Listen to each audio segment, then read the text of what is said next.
Thomas Ulrich Burke.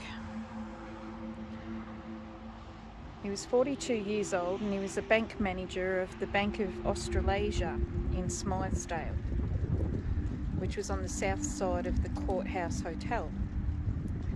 He had a wife and 2 children. And what happened to him was, on the night of the 10th of May in 1867, he was returning from a gold buying trip and he was shot in the head and robbed of gold and money to the value of £1,200.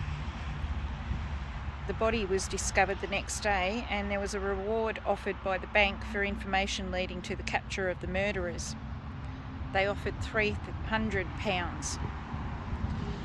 2 men, George Searle and Joseph Bolan, were apprehended a few days later, and the gold and the money were found buried in under the stable floor at the Cosmopolitan Hotel at Correndap.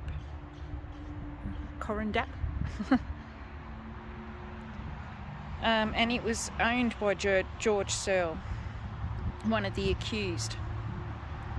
The pistol was found by black trackers from Carnham in a hollow tree at the rear of the stables, and the men were remanded in the courthouse at Smythesdale and they were tried at Ballarat Circuit Court by Justice Redmond Barry from Melbourne.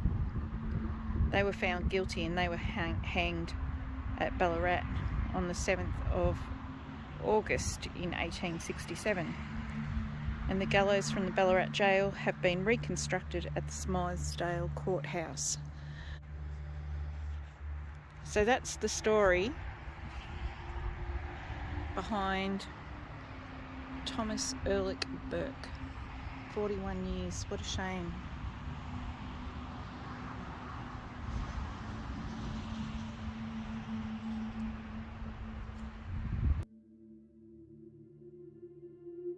I do apologise for the wind. It's finally stopped raining, but it's still a little bit windy. And here's another, quite a famous name, well, George Stoddart.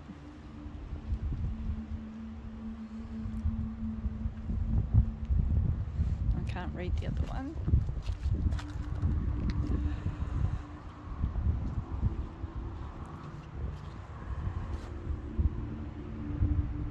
Very old graves here. Well, not the oldest I've seen, but quite old. Oh, and I've got a warm patch all over my legs. Hello, Alex and Elizabeth, John, Margaret.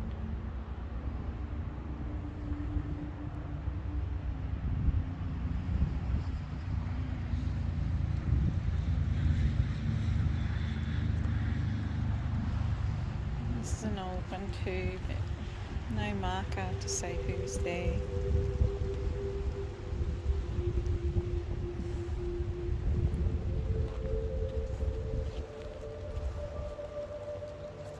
I'd say it might be a child's tomb. So it's there, same as this one here.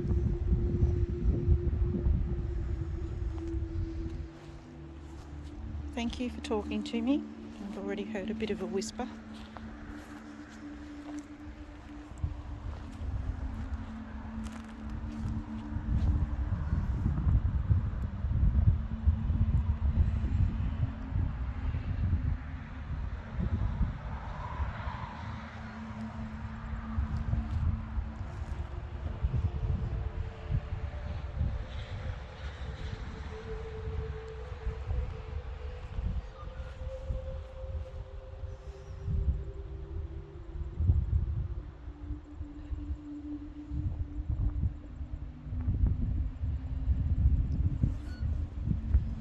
Some of them we won't be able to read. The stones are just way too worn.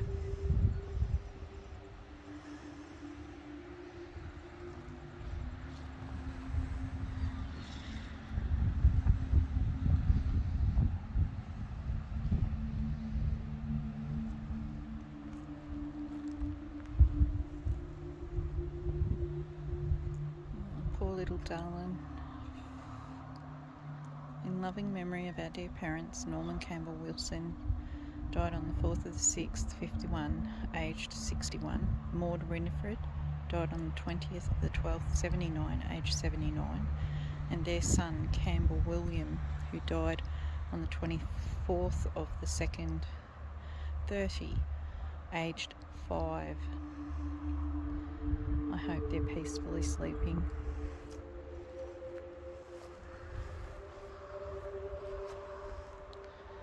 Alfred Copeland, who was accidentally killed at the Jubilee Mine in Scarsdale, 18th of May 1904. He was aged 26, and this was erected by his comrades and friends.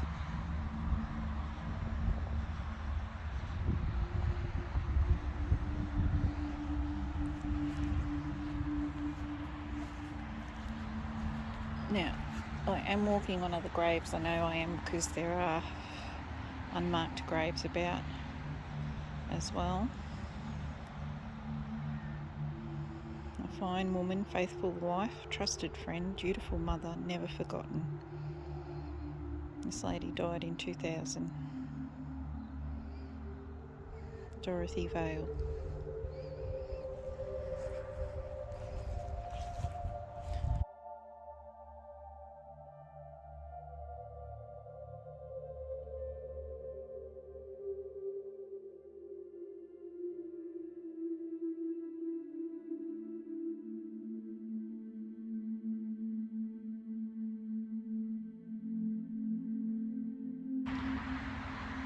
Okay guys, the official register for the cemetery commenced in May of 1859, and it wasn't until the 18th of September in 1863 that the official notice appeared in the Victorian Government Gazette. It announced that there was 20 acres and 2 roods and 5 perches had been allocated for the Scarsdale Cemetery. The cemetery was laid out in a denominational section, and that was in 1861, and nearly 5,000 burials have taken place, representing over 300 families. In 1861, 42% of those burials were infants up to 12 months of age, while nearly 30% were children between 1 and 15 years of age. For 20 years, well over half of the burials were of children under 15.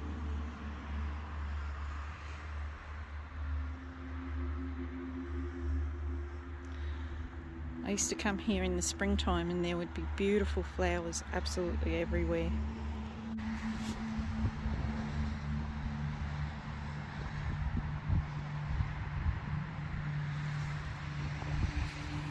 And I invite any spirits who are around to come and chat with me.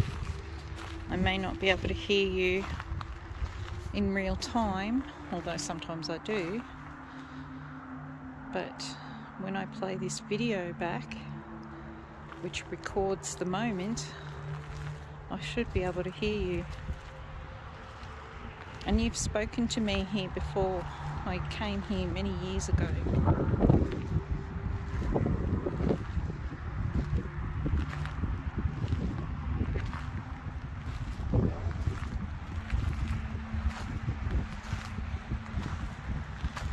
I'm hoping to be here all night.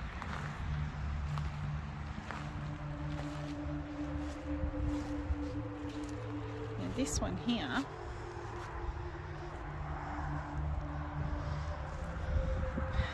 was the Reverend John Gow.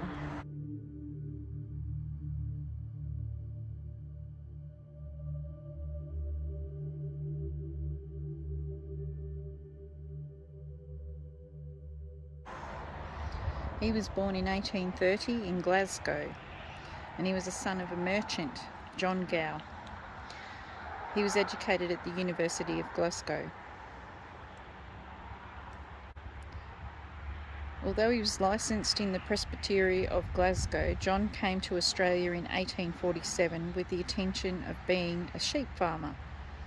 He took up a selection at Wardielloc. That was the old name for this area.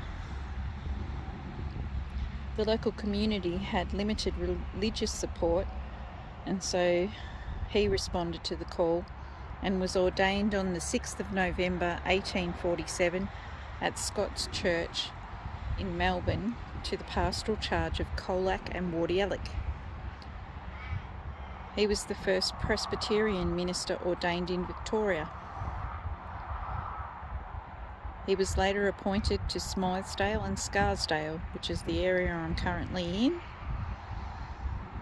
And he was responsible for founding the churches at Colac, Cressie, Rokewood, Smythesdale and Scarsdale. And he died on the 18th of June in 1866 at the Manse, Miners' Rest. And he was buried at Smythesdale on the 22nd of June in 1866. He didn't marry, and when he died he left a sizable estate to the Ballarat Hospital.